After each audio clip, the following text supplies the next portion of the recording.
We want to thank you for being here. We recognize the commitment that you're taking to pursue excellence. You're just one step closer to achieving success. And the Institute is here to help at every step, wherever you are in your business journey. We've helped thousands of shops over decades and across the nation, from service advisor and manager training to a shop that's just starting out, or even those who are planning their growth, scaling from 10 to 20 to 30 locations. Those that are preparing for private equity sale, or even those that are succeeding their business to the next generation. The Institute and our many coaches with years of experience, both from inside and outside the industry, are here to provide education and tools to get you on your way. You do not have to do this alone. We hope you enjoy the content to come. For a better business, a better life, and a better industry, the Institute. Good morning in some parts of the country, I think. My name is Cecil Bullard. I am the founder of the Institute, and I have with me today Michael Smith, who is our chief strategist, and I would also say presenter extraordinaire. Michael, welcome. Thank you, sir. Today, this is an Ask Me Anything, so if you are online with us and you want to ask questions, please put them in the comments and we will bring them in and do our best to get the answers. Today, I think I'd like to start us out, however, kind of talking about this this idea of the venture capitalists coming in and kind of taking over the industry. Consolidation is what we have. Michael, I think you and I have known each other now about 3.5 years. And I think you're coming up on 2 years with the Institute.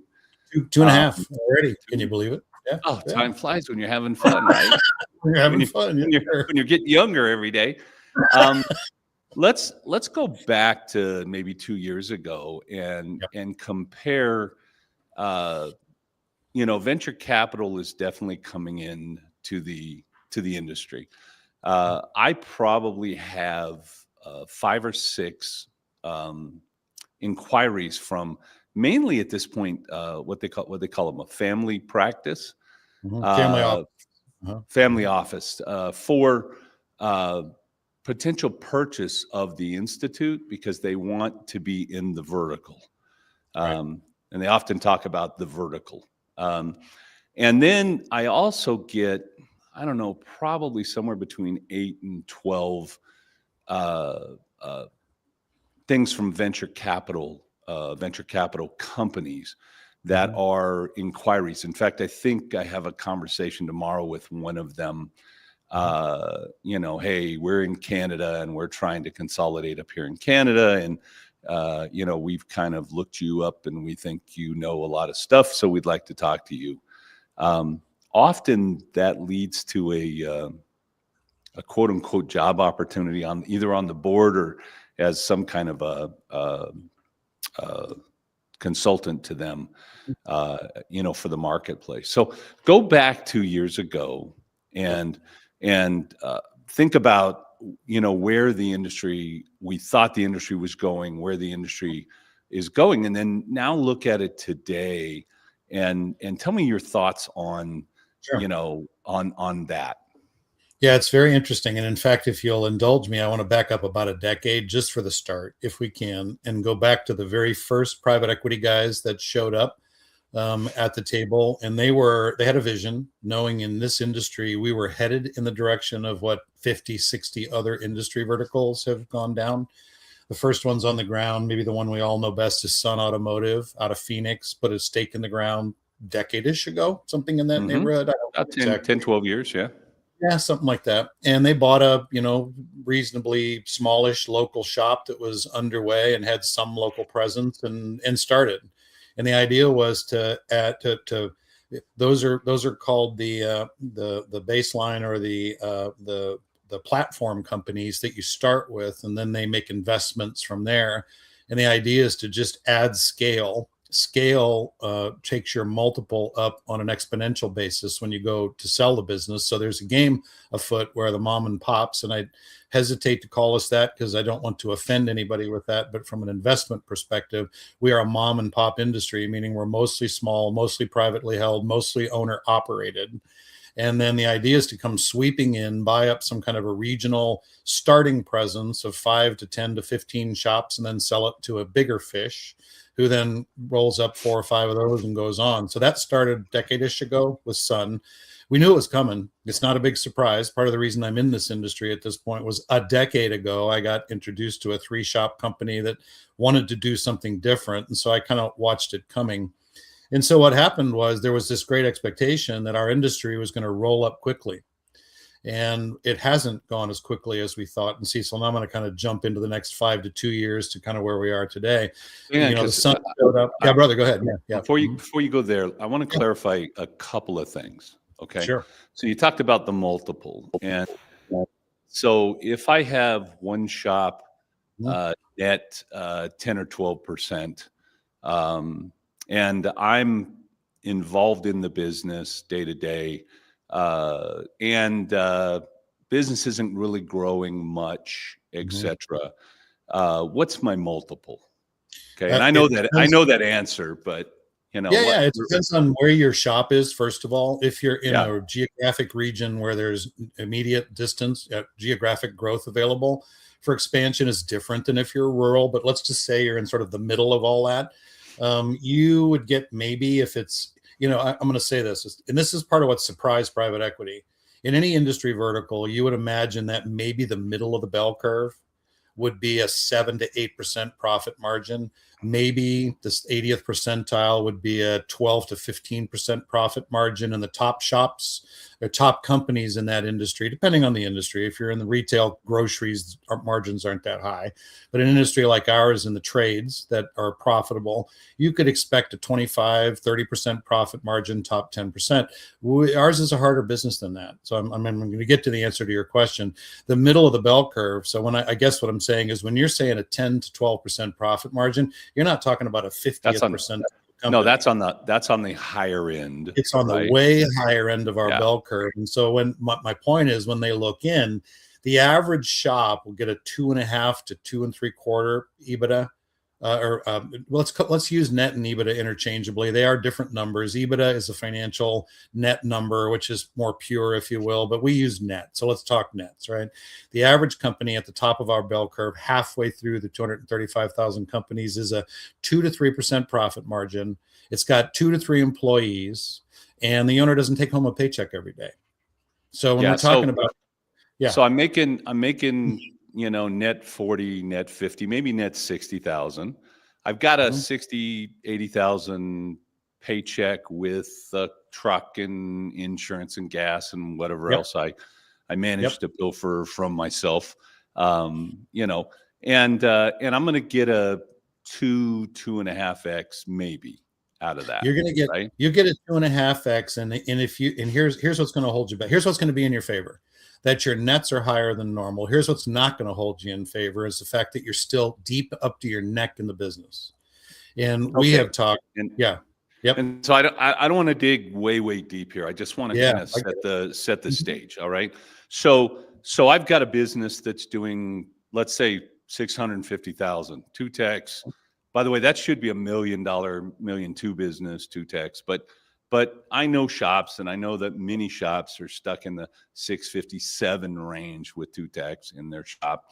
And my net is 3, 4, 5%. I'm going to be lucky at that point to get a 2.5x. You'll be lucky to get 2.5. Yes, sir. Yeah. So I have this shop and then I think that my parts and my tools, these tools that I've spent so much money on over my lifetime, etc. I'm thinking, well, geez, I've got $200,000-$300,000 worth of tools at least, and except they're worth 10 cents on the dollar in a buy, right? That's not where I get my value. All right, so that's and by the way, that's what we would call a small business, right? The mom and pop, right?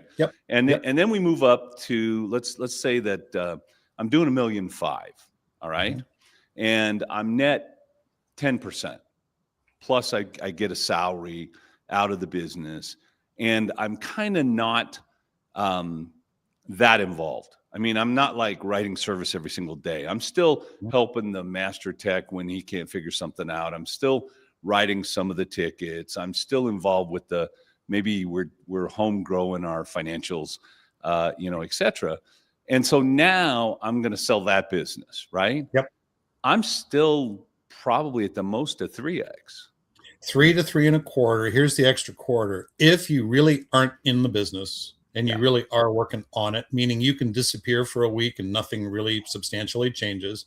If you have growth from revenue and profit on top of the 3, you might get to a 3.25. Growth is a good thing in the investment business. You want to buy a growing business, not a shrinking one. Quality of leadership, stability of team. If you have high turnover, if you have toxic people in leadership, if you've got a problem that an investor is going to buy, they may walk in and say, tell you what, look, love the numbers. I'll give you 3.25 for the business, contingent upon the due diligence study. And it's that's a lot like and when you're saying 3.25, we're not talking about $3,250,000. We're talking about 3.25x of my net or EBITDA, net, right? Right. Net. Yeah. So now one more step. We're going to have a question here in a minute, but I just kind of want to follow this for a second. Now, I've got a business doing, say, 4 million, and we're net 20, right? I'm netting 20. I'm netting $1 million or 800,000 out of this business. I'm not working in the business at all, really. I'm managing my managers, right? And that's we're going to call that one shop. It could be two $2 million shops, but we'll call it one. And now I'm going to sell that in the marketplace. What is what's the X? Are we talking maybe 4x? Yep. No, maybe 4. I'd say you'd be a real stretch to get to 4. And again, this feels like real scale from our single shop perspective that we tend to run historically. At the finance investment level, you're still very, very, very small. And those numbers are a lot better than what we started with. They're a lot better, but they're not going to scale you to higher multiples yet. So maybe 3.5, maybe 3.75 if you can demonstrate stability over time in these things. Getting to 4s, I mean, maybe. Right. If I wait for if everything's perfect, to put the right plan together, if I wait long enough, etc. I may not have the runway to wait. But absolutely. That's still, by the way, that's still small business. It's still very small business, right? So now I've got 4 locations, and each location is doing, say, $2 million. I'm doing 8, maybe 10 million. I'm still net 20, 22, 24. I'm not involved in that business on a day-to-day basis. I have an area manager. I have managers in the stores, et cetera, et cetera. 4.5x, 5x. No, I'd say 4.5 would be the range you're looking at. And it feels like we're growing a lot and crawling slowly, and that is absolutely true. So one of the things that I've recognized is that I know some deals that have been done where there were 10x, 12x, and some other opportunities in those deals. And I know you were involved in one of those. We're not going to, we won't mention names and all of that stuff, but I don't see as many of those happening as I thought I would see happening at this point in time. I think the private equity guys are not seeing. Cecil, there is $1 trillion and almost $500 billion of what they call a dry powder out there. $1.5 trillion in investors' hands, and these are big investors all the way down to small that can't find projects. So let me just say, to start my comment, they're dying for us to have projects, but here's where we don't have them. We don't have scaled 10 plus location type companies, 20 locations, 40 locations, 60 locations that they can sink their teeth into and get into with a 10 to 12 to 13, maybe even a 15 times EBITDA, because we haven't built that kind of scale yet. And the challenge, brother, go ahead. So one of the things that you did in what you did was you brought 5 smaller players together and created a 40 location-ish Right. Right. offering, which Yep. moved the X up considerably. Yeah, right? they immediately gained scale from each other by coming together into a group. Now, there's a downside to that too, is that the PE guys, the private equity investors, are buying 5 different transactions in a single transaction, if that makes sense. So the complication of implementation is multiplied by 5 within a single project. So that the multiples aren't as high as if you had a single company that brought 40, 50 locations to the table, right? And There's so, pros and cons to all of this. yeah. Yes, sir. And so what I really kind of want to talk about here, and Mhm. I still don't see the question. Maybe it's because my glasses aren't good enough. But if I'm a small business and I'm doing not a great job, I might be worth 2x. Okay, 2.2, 2.4, right? If I'm a medium-sized automotive shop, $1.5 million, $2 million, I might be worth 3.5x. If I'm a multi-location doing 10 million, I might be worth 4.5x. And I'd have to be a 40 to 50 or a combination where I brought in 40 or 50 shops with the right revenue in order to get an 8x, a 10x, and maybe even a 12x. Okay. Yep. And so what I have not seen is these companies that are out there buying shops, like talk about Sun, they went crazy twice. All right. They dumped a bunch of money. And then a few years later, they dumped a bunch more money into the Phoenix area, bought up a few hundred shops in that area. And now they seem to be not stalled, but certainly their growth is not, I think, what they thought their growth was going to be. And Right. there are fewer and fewer shops for them to buy. So I'm looking, yesterday I got an ad for a Ford-based shop. I happen to know where it is. I happen to know who used to own it. But that shop is for sale for nickels. I mean, nickels. I could go buy it tomorrow, and that's because I got a couple of nickels and that's it. You know, if it was dimes, I'd be in trouble.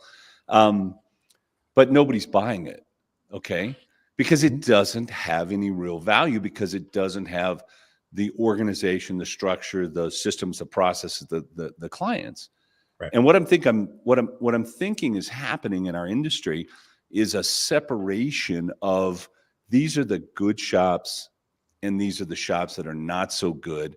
And even in that, I think the smart investor, whether it's private equity or family office or whatever, they're not buying the not so good shops. No. Because they don't see a path through those shops to where they want to go. They're not buying. Yeah, let me just build on something where we're talking about here.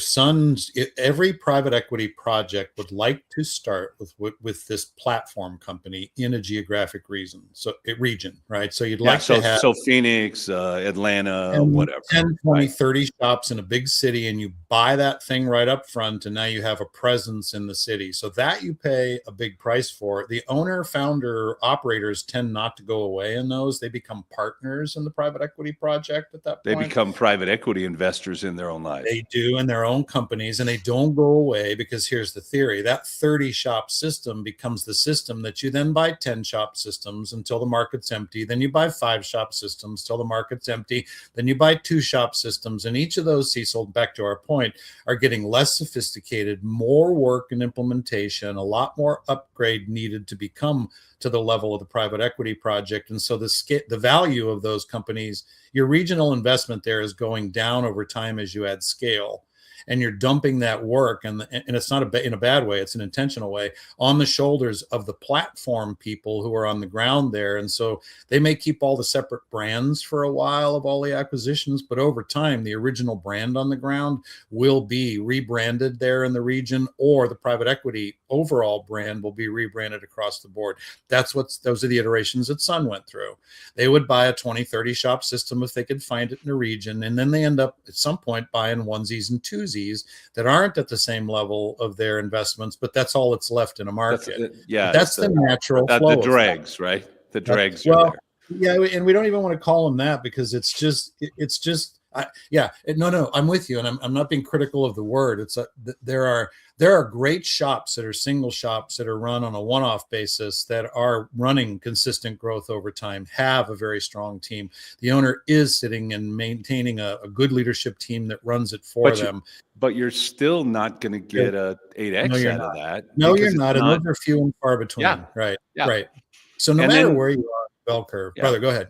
Yeah. I got this weird like there's a $1.5 trillion worth of powder in the gun, and there's all these shops that are closing and or disappearing or being sold for the littlest of money to Yeah. the service advisor or the ex partner or whatever, Yep. and I thought 2 years ago I thought, oh my gosh, private equity is going to come in and just suck those up, right? Um, so give me the incoming question. What are your thoughts on sharing a corporate office with other like-minded shop owners? That, by the way, that's from Issa Tola. I hope I got that right from pronunciation. And that is like the perfect question, because that's what we are working on, and that's what you've already accomplished. So Yep. I'll let you answer that better Yeah, than I that's a great question, and let me run with it. The idea here is that if you have like as I mentioned before, if you have a single organization with a leadership team that's been in place long enough to prove that it's a real leadership team, which has then comes with it a centralized corporate office, you have the best chance of getting the best multiple in the market that you're in. A step along the way, Issa or Issa, I'm not sure how you pronounce it, is what you're talking about. If you had other shops and you started to build a sort of a co-op of some of the things that you could share together, you're on track to potentially having, if you will, a co-op of shops that could go to market together. The co-op of shops is what we took to market with the project that I did. The best deal those guys could have made, and we talked about it, was to have them become a single company with a single leadership group and a single set of, down to the grinding level of SOPs, right? Doing it all the same way with single systems and all. That here's the risk you take, though, and this is what we're here for, right? To look at the pros and the cons of this. The pros are you do that, you get your best outcome. The cons are, what if by the time you're done building, a couple things bad can happen, right? Some of the partners that get into this don't do their piece. Anybody in school remember doing team projects? And Yeah. some of the people didn't do any work at all, and some people did all the rest of the work to get the grade. This is what you run up against, right? So here's the risk, is that you put all that cost into building a single entity, then it doesn't function because you don't have control anymore. Huge issue in our in business is you are the owner operator, you make all the decisions. And one of my first conversations with folks doing all this roll-up stuff is, you realize that when you make this transaction, you ain't the boss anymore. And they're like, what? And it's like, no, you don't have 51% of your company anymore. Now you have a committee. Now you have a board. Now you may have a controlling group that isn't you, who's going to tell you ultimately what you're going to do, whether you like it or not, if push comes to shove. And people are like, well, wait, I can't work for anybody else. I'm the master of my destiny. The reason I have this shop is because I don't want to be, an employee. It's like, well, that's a big mindset to get your head around. So back to the question, shared services are fantastic, and shared services are a good first step toward kicking the tires on your potential future business partners. Another thing to do is to have a peer group locally of your potential business partners where you guys spend time building relationships with each other. Have it be a local peer group of very select people where you guys help each other improve each other's businesses. The background gain in that is that you're standardizing the way you do things by best practice over time. That gets you closer to being able to roll it up into a roll up local single operation that you could sell to private equity for the multiple, right? Scale gets you higher multiples in private equity. I also think you're driving performance, because when you're comparing yourself against other like shops, and you're saying well, wait a minute, you raised your labor rate $25 an hour, I can raise my labor rate, and by the way, I'm going to go 30 because I'm going to be higher than you, blah blah blah. We see this happen like where there's a kind of a competitive nature to the group, and a competitive nature which does at least subtly have a tendency to drive result, right? Yep. Other than I'm kind of in this world by myself, and I've got my own blinders on because I don't know what I don't know. Right now, there's a danger. I want to speak to a danger zone right here, which is the danger of having price and market conversations with companies that could be considered price fixing if you're not careful. And this is not dodging the rules, it's being aware of them, right? If you're in a peer group scattered across the country and you're comparing labor rates, it's a lot safer within an industry than if you have a concentration of people in the same town having the same conversation. I'm not saying you're playing any games here with the law. I'm saying we don't, right? We need to be aware of it. As a consultant, okay, I have labor rate has been one of my big things because, I took labor rate from 1980, where I was in Palm Springs, California, and I multiplied that times 3%. Every year until, I don't know, this year. And the labor rate I would have today is it's real close to 270. It's like 268 and change an hour. And yet the industry average, I think the last survey that was done was 128, right? So we're at least probably 30, 35, maybe even 50% below where we really ought to be as an industry. And it's almost like we're afraid to have a labor rate conversation because we're afraid that somebody's listening and they're going to say, I raised my labor rate, you should probably raise yours. The whole industry we can't bring good techs in.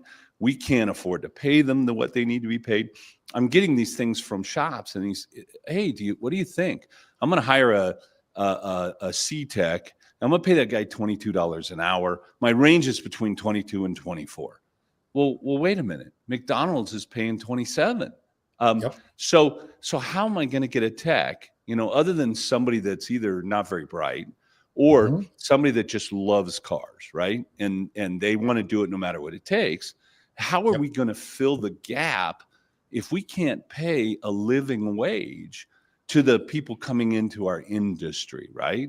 And we can't pay a living wage because we don't charge enough to pay a living wage. Well, the guy down the street, he's only at $100 an hour. And we got, I have a couple of storage units, moved the house. We put some stuff in storage and I'm moving out of one of the storage units this weekend. And, I'm there most of the day, Saturday, on and off, like 4 or 5 times. We made trips, closed the storage unit out. There's a guy working out of a storage unit, 2 units down, and he works on 3 cars that day. He's doing automotive service and repair out of a storage unit, right? And I know there's Cecil's ADHD kicking in, right? Here I am, I'm way over here. But I don't care what your labor rate is. I just know that your labor rates, that our labor rates have to go up in this industry, or we are going to have a lot of shops that are just going to be gone. Well, and let me lean into the backside of what you're saying too. I'm going to take it to a strategic level. I believe I've been in this industry a decade at this point. After 35 years before that, you can't be that old. You can't be that old, brother. I'm actually older than you are. Don't tell anybody, right? So no, but here's my point. I think we have a self-image issue in our industry, and I'm going to say it straight up to everybody listening here. I wish you knew how much I think of you, having grown up in 50 other industry verticals in the big consulting firms. When I work with my clients, the single shop folks, the triple shop folks in this industry, I tell you all the time, you guys are some of the best business people I've ever met in my life. And I get these looks across the table like you're joshing me, right? This is a joke. Is this a dad joke that there's a punchline coming? It's like, no. This is a fact. The business we all run here is one of the most complicated businesses in the world that I've had my fingers on. Again, 50, 60 industry verticals consideration. And I'm going to tell you that when you do this business well, I tell people all the time, you give me 10 top shop owners, I'll put them up against a C-suite in any Fortune 100 company on a competition basis, and we're going to win. And you guys look back at me like I'm from another planet. I am telling you the truth. And I say that from the standpoint, when we look at the marketplace and downgrade our thinking that, well, they couldn't possibly pay that much in the market. I'm telling you straight up, if your value proposition, not competing on price, and if we had a microeconomic conversation, I would tell you every time, do not compete locally in your market on the basis of low price. Don't do it. There's only one winner in that game. It's the cheapest price, and everybody playing that game's on your way out of the industry. What I will say is develop your value proposition so that you understand that what your customers get from you and the utility that you bring back to their life, and including their ROI on the repairs that you do, the return on investment, that you have a story to tell. And when you believe in your story, and Cecil, I'm backing you up now with labor rates, you're going to realize we're not charging enough for the value that we bring back to the economy. Guys, do you realize that without us, the economy ain't going to function? We At are the all. transportation baseline that keeps people going to work. It keeps kids going to soccer games. It keeps professionals in their trucks going to service other companies, et cetera. Without us, this economy grinds to a halt. Why do you think in COVID we were called, we were part of those the exception? Yeah, we were essential companies that were allowed to keep functioning because we're critical. So we got to remember that we hold that status and place in our economies. And I want all of us to think more highly of ourselves. I'm just telling you, I meet owners day after day, over and over, who really question their skill and question kind of what they're worth in the market. And I'm saying, guys, we need a brand new way of thinking about this. And I want to encourage you here. If you can hear me, please hear me clearly. You're as good as people get in the business world. I'm telling you right now. So I have been coaching in this industry. I've been in the industry my entire adult life. All right. Actually, you could say I've been in the industry my entire life, but actively doing some job within this industry my entire adult life. And I've been in coaching for coming up on 25 years. Okay. And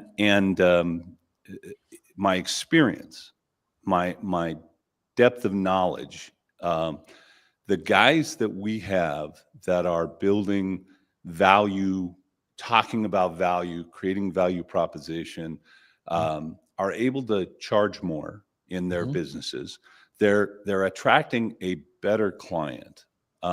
So, there's that, when you're talking to shop owners, they're like, I'd really like to work on Porsches. And you're like, oh, that's wonderful if it's the first or second owner. When you get to the third owner or the fourth owner, you have somebody that bought a Porsche that can't afford to necessarily fix it. Those are not the best customers, right? No. And so the guys that are building this great value proposition and able to help their customers understand that value proposition are the ones that are most successful, most long-term successful. And they're the ones that are probably going to walk away with a 5X, a 6X, or maybe even a 10X if they are putting themselves together with, enough shops or enough shop owners to make it worth the while of the venture capital company, if that's who they're going to sell to. Yeah. And new question incoming, Cecil. Let me add this one. Bring her in. Bring her in. It's one of the things that I have a group that I help understand what it takes to reinvest in your company like an investor. And what it means is, instead of thinking like an owner operator, we think like an investor and think, how do we build value in our company that will be recognized by the marketplace we're talking right now. On the short list of many, many things that we consider and develop over time are two critical things, right? One of them is, are you working in the business or are you working on the business? And if you are in the business, you're reducing the value of what you have, because the minute you sell it, they have to replace you, and your profit margins that you demonstrate trying to build your value around are going to hold up in their hands because they have to replace you. The second thing is, how do you do that? You have to have a leadership team and a team under them that is rock star enough to do this the way you would do it without you having to be there. And so you have to invest in your people. You got to get toxicity out of your company. You have to have a strong team. And when you have that, then it leans into a third category, which is you can draw the loyal brand ambassador customers, the best customers out of the market and into your hands, that you can then sell that with your company to the next owner, right? The next investor. It's investment perspective. Those three things are not typical in our industry. We are so technician centric. We're running a company like a machine. We get the cars in the front desk. We get them out the end of the day. We've done our job for the day. That is not building an investment grade company. That is building an operating company that has fixing cars. Fixing cars. Can you believe fixing cars is not what this is about. Okay. I mean, ultimately, cars have to be fixed, but that is not what this is really all about, right? No. Not if you want to have an easier life, not if you want to make more money, not if you want to support the people that are in your company. And I think it's almost always about building a team. Michael Aragorn, please give us the Yeah. next question. Blake, I know Blake. Have you seen situations where an owner Yeah. not involved in the day-to-day ops sells to his general manager or management team? Yeah, lots of times. But here's what I see mostly. I see it's not done well, it's not planned well, and it's kind of more of a last minute thing than a 5-year plan to make the best out of this, because too many owners are taking 10% down, or not anything down, because the service advisor, manager, whatever, has not built the money to come in and buy it, and then they're taking payments on a business that actually wasn't really set up well to run and be successful in the long run anyway. And so yes, I've been involved with several of those. One in Denver, where we built a plan. I think at the time we had 4 shops, and we built a plan with the general manager that if we got to 7 shops, that he would actually own a certain percentage so that he could go to the bank, get the money to buy the principal out. And it went fantastically well, but it was a 7-year plan. It wasn't it's time for me to get out. I'm old, I'm tired, and now I'm going to sell my business. And I'm looking around, and who can I sell it to? Well, I've got a GM or a management team. And so that's what I'm going to do. Yeah, Blake, I don't know. I'm going to join Cecil on this and say that your question is based on my experience here in the decade I've been hanging around. That's the way it's usually done.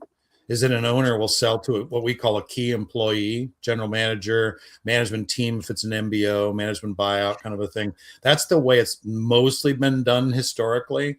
The thing is, the gap I think that I see looking back, that I even see today, is this idea of succession planning ahead of time, and what Cecil was leaning into. And I'll put it this way: like, there's the world that we exist in today ain't as cheap as it used to be. So let's be real, right? What it takes to buy a business today and get an SBA loan and to be able to prove that you're going to be able to pay this thing off, it's nice to sell to a key employee, but do you want to own or finance this over time? So let me unpack this for a minute for us, okay? If you're going to sell this over time to a key employee, don't you want to make sure that they're as competent as possible to take it from you, do at least as well as you did, if not better, in their hands, so that you assure that what you want out of the company is actually going to come to you? I can't imagine anything worse than you thinking you're retired. 3 years from now, your key employee is overwhelmed and tanks the business, and now you get your business back because they didn't pay you for it, right? You get it back, it's broken, and out of retirement, now you have to come back and rebuild it before you can sell it to the next person. Let me add to that one more consideration. The world that we live in is getting more complex overnight because of the stuff we started talking about today. The consolidators are here. When they build scale around you in your town, and you're the one shop left that only is a single shop, they're buying their parts cheaper than you are. They're buying their oil cheaper than you are. They're recruiting cheaper than you are. They're marketing cheaper than you are. So you can say, look, I'm an old guy, old gal. I don't want to do this anymore. I'm going to sell it to my key employee, traditional flow. Get out of the way. I'll take 10% down if they can afford it. Let them pay it out over a decade or two. You know what? Their life in the next 10 years is the one you're avoiding. They're not going to get away from this stuff. We're at the edge of everything changing, and it's starting to happen in a deeper sense now. If they inherit that from you without the skills to succeed in it, and you've owner financed it, there are a lot more people going to be getting broken companies back in the future than there were historically. Not scaring anybody, just saying, guys, this ain't the same world. The next 20 years is not going to look anything like the last 20 in terms of what the dynamics are. So these are just all things to keep in mind as we're thinking about this. So. I think it's pretty, to me, it's exceptionally interesting.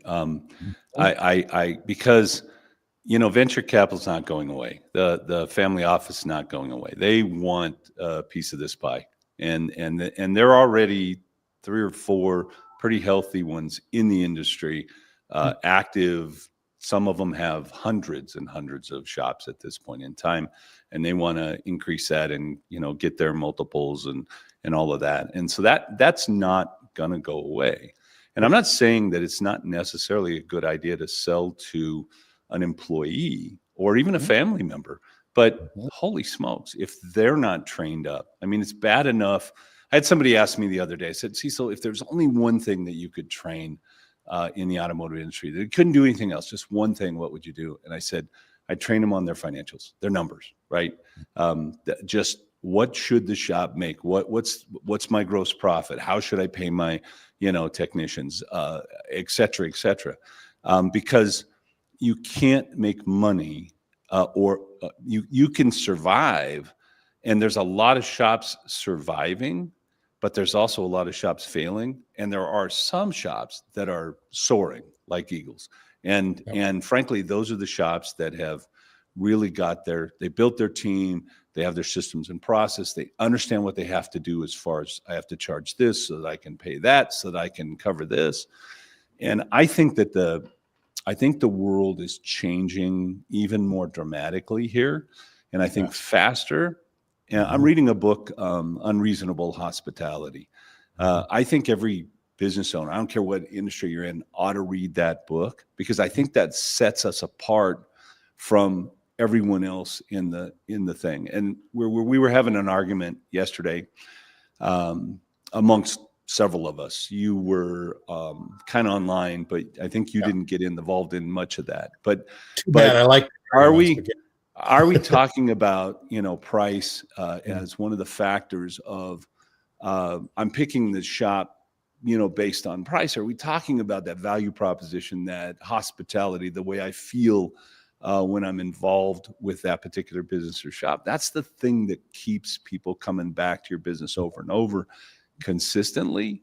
And man, if we don't figure this out as an industry, I would say, I think we're going to lose 30 to 40% of the shops in this industry in the next 10 years. And I don't know, man, if somebody wants to bet me money, I would seriously consider putting money on that from everything I've seen. All right, next question, Michael.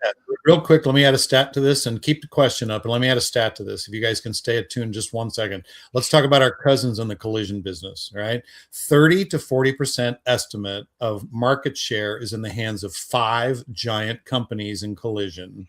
70% estimated net profit in the industry is in the hands of 5 companies. Imagine that the margin that they've taken from the small players, like we're talking about here in our industry, is in their hands now. You're up against them in terms of your ability to compete. So this is real time. This is not the furniture business. This is car related, right? This is the collision cousin that we have. And that's where they stand as an industry. So we ain't avoiding this. We're going there, whether we like it or not, just to finish, to put a bullet behind your point, right? So, okay. So this is not necessarily different if you ask me, but Corey Knight. Hey, Corey, how you doing? Once you combine with a central corporate office, I think that's supposed to be corporate. Are you then opening up to a liability for some other shop's malpractice? First of all, holy crap, we don't understand in this industry what our liability is. I don't know.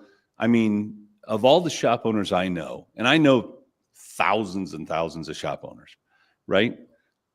I could name on 2 hands the number of shop owners that understand their liability. The liability that we have is unbelievable, if you ask me. I don't know, frankly, and maybe Michael, you can help me out here. I don't know that, having a central corporate office changes anything or creates any additional liability than what I might have. And if I'm having cars come from other shops that are not done correctly, or were not fixed right, or weren't diagnosed properly, or whatever, I think if I document well where we started and where we're going, that I think my liability gets less and less and less, right? And I don't know, Michael, what would you say about having a corporate office and creating liability? This is a fantastic question, and I'll say this about liability. Investors will look at risk management, and this is that risk management simply in their terms means managing future liabilities, right? The risk that's inherent in our businesses. We can be smart and manage the risk ourselves as much as we can. In other words, you control your quality inside your own company.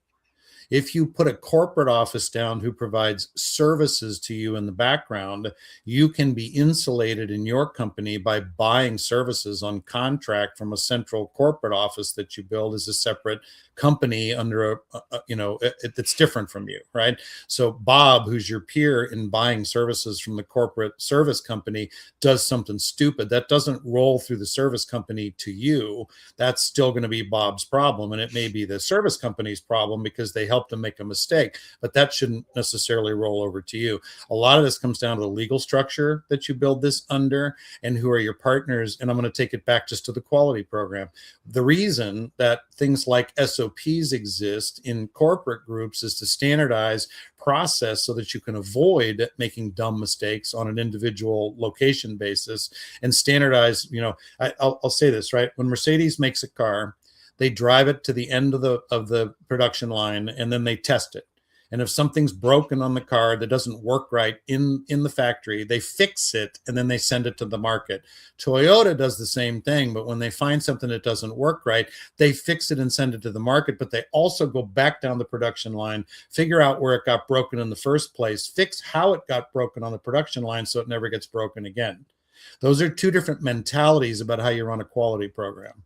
See, so one of the, oh man, I just, we as an industry, don't ever fix the problem that created the problem. We don't have time. We're too busy trying to fix the car and get the car out to solve the problem. So to me, that's huge. And corporate structure is really, really important when you get past, I think from the beginning, you certainly don't want to be a sole proprietor. And you don't want to have your property in the same business as you have your shop. And, you want to probably have a corporate office that has a separate corporation, because you're creating layers of, you're not invincible, but every time there's a layer, it's more difficult for someone to come after you, the CEO of the company, the board, the shareholder, et cetera. And so I think structure matters a ton. In fact, we've just spent, 6 months and a lot of money with lawyers creating new structures so that we can kind of get to the next level with the Institute.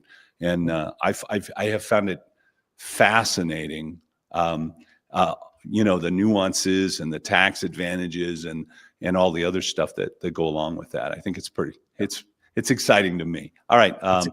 Last question. I guess we must be getting towards the end. I'd like to wrap it up a little too. So, Carrie Rivas, we hope to sell our shop to one of our 3 children who currently works in the business. If selling to him today, how would you determine the value of the business, not including the building? Would that be 3 times net? No, it wouldn't necessarily be. It's a wonderful question. First of all, I wouldn't sell to him today unless I had a plan 3 to 5 years ago that explained how that all works, right? And so here at the Institute, Kent, my son, who is a viable and valuable part of the company, we started planning, we're probably 4 years into this, maybe 5. And he now has some interest in the company. I think it'll be 20% at the end of this year, because we're going to hit our, one of those milestones that we put in play. And so essentially we have set him up to be able to buy the business no matter what the X is, right?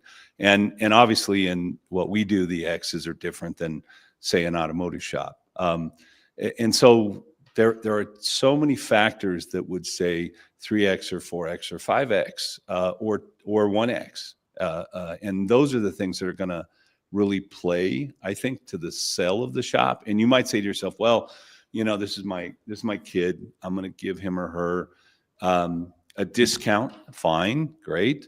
But man, there's so much kind of involved with this. They work in the business. What do they do? Do they understand the business? That coaching and training thing too. If you want them to be successful, stuff we talked about today, that idea of creating a team, having the systems and processes, moving your business forward so your net is not 3%, your net is 12, 15, 18, 22.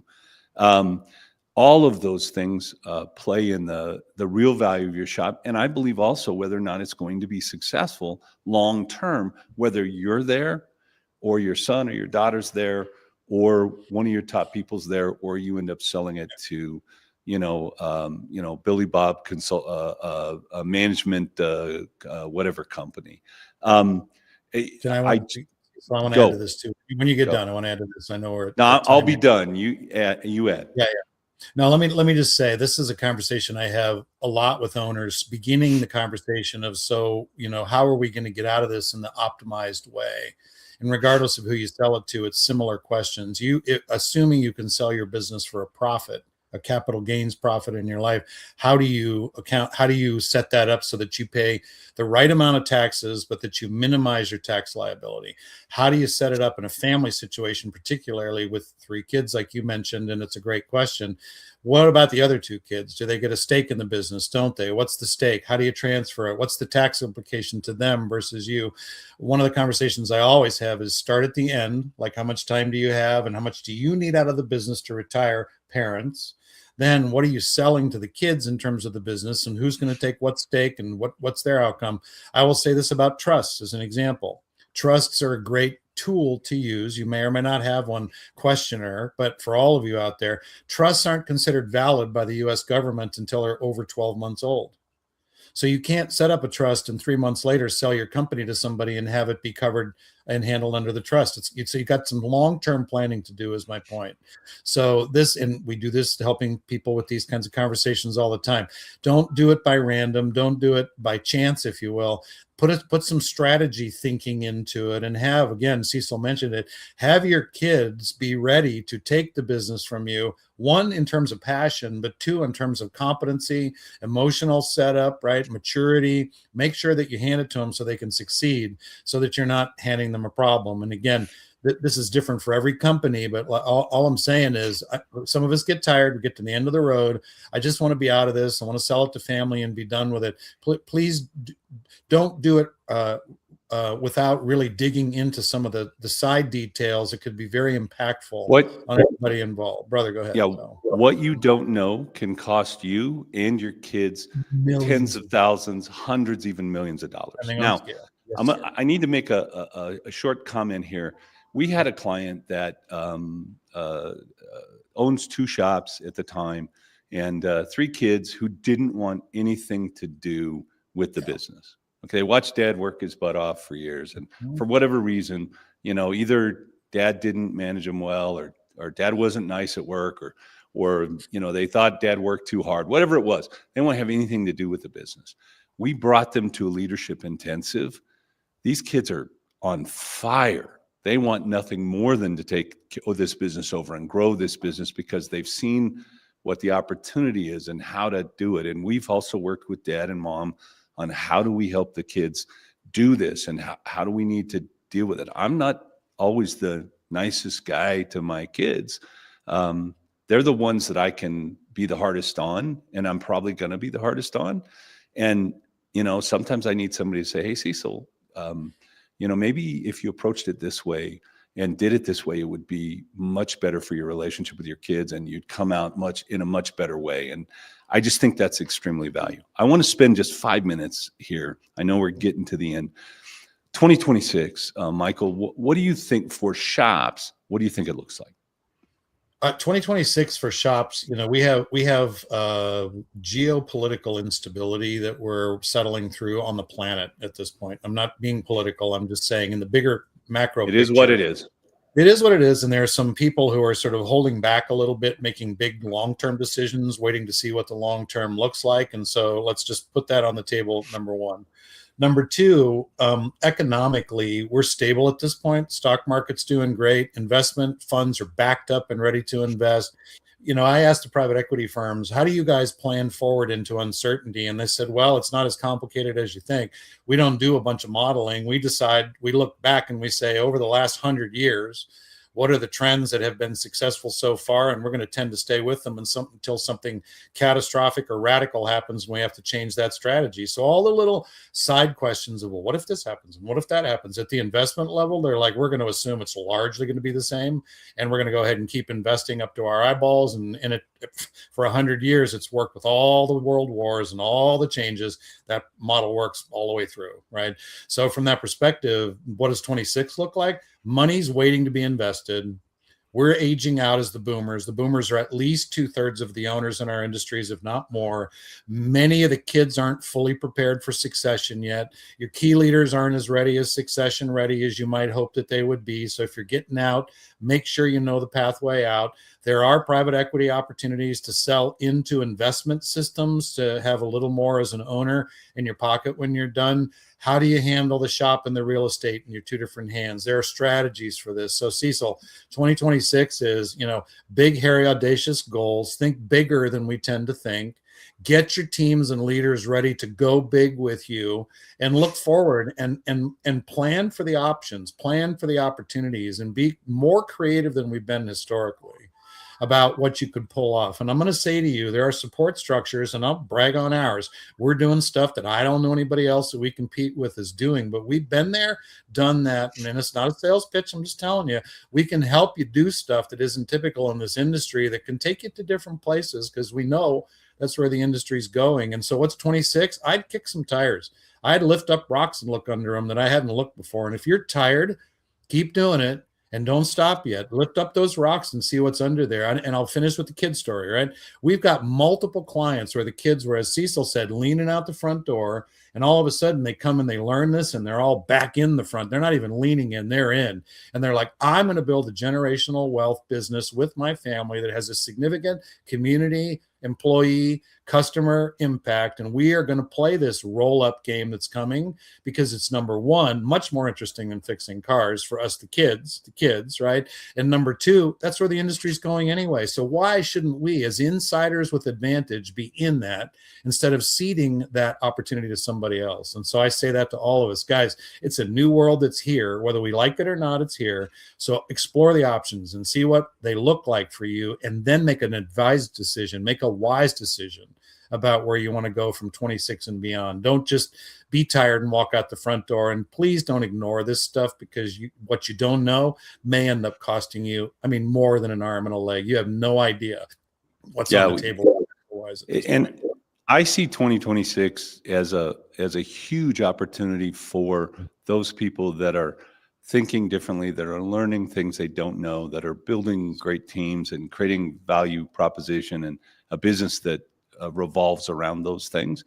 And then I see 2026 is very difficult for those people that are, driving price and driving their business based on price and fixing cars. Okay. Mm-hmm. As the primary, I just got to fix this car so I can get the money in the door.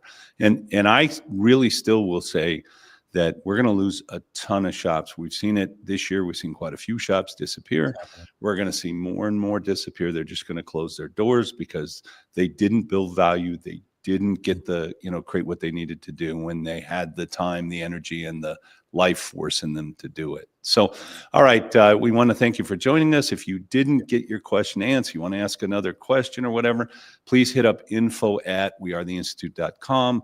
There will also be a QR code as soon as they take our mugs off the screen. And if you'd like a no risk business evaluation, no cost, we'd be more than happy to spend some time with you and answer your questions and go over those things. And so that QR code is going to pop up here in just a second. Thank you, Michael Smith, one of my favorite people in the world. Thank the rest of you for joining us today, and we look forward to seeing you again in a few weeks when we kind of do this thing one more time. Thanks, everybody. Good to see you.